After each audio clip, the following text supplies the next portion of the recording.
If you've ever told yourself, I'm just bad at studying, this video is for you. What if the problem isn't your discipline, but your design? Today, we're going to decode why you burn out before the exam, why your brain feels foggy when you need it most, and how to study in a way that matches your actual wiring using quantum physics, human design, and specifically your digestion variable.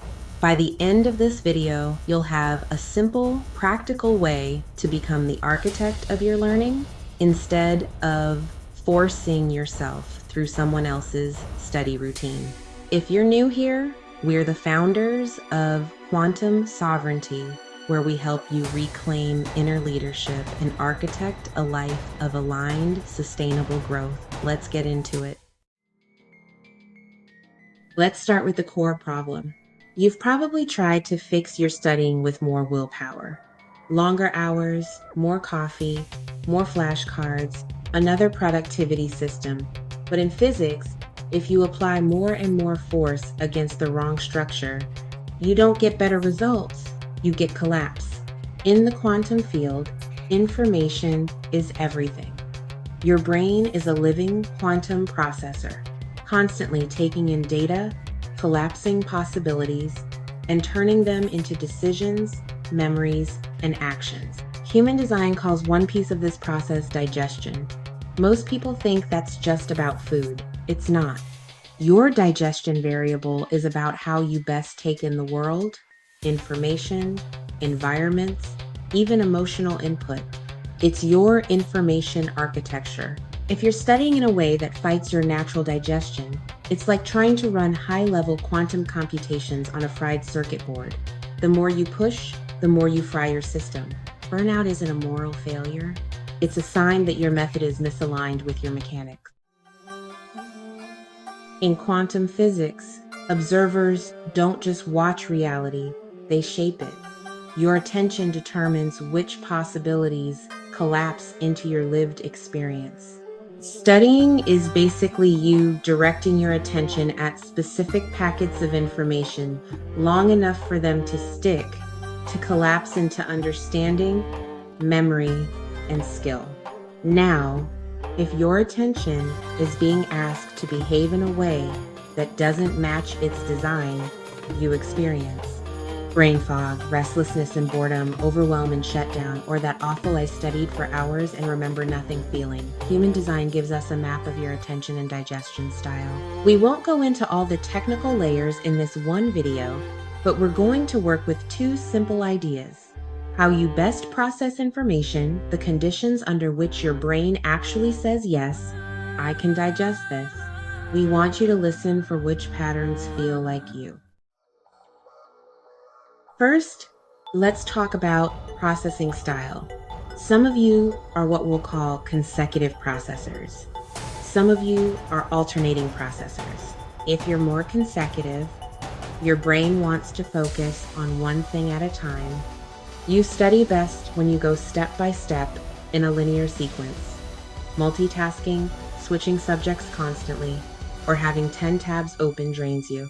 If you're forcing yourself to study everything at once, or hop from physics to history to math within 1 hour because someone said that's efficient, your design is in friction. Consecutive processors thrive with clear blocks. For 45 minutes, I only do this chapter. Ordered notes, outlines, numbered lists, checklists, a sense of completion, finishing one chunk fully before starting another. Now, if you're more alternating, your brain loves variety. Focusing on one thing for too long can make you feel trapped, sleepy, or checked out. You often get more energy by rotating subjects or styles. If you're forcing yourself to sit with the same book for 3 hours straight because that's what serious students do, you're suffocating your momentum. Alternating processors thrive with rotating subjects, 20-30 minutes of one topic, then switch. Multiple entry points, videos, practice problems, discussion, then reading. A sense of movement, changing location, posture, or medium.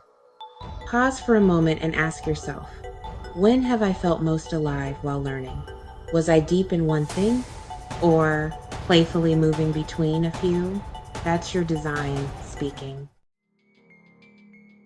The second piece is the conditions under which you digest best.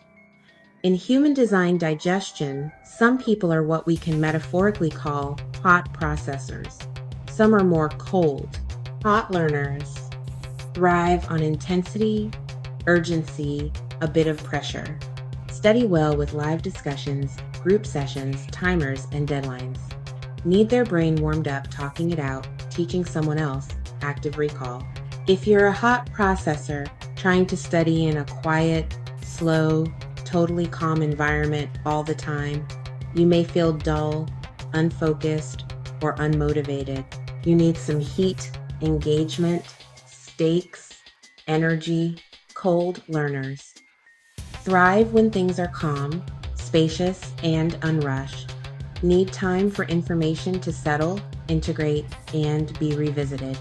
Study best when they can step back, reflect, and not be constantly stimulated.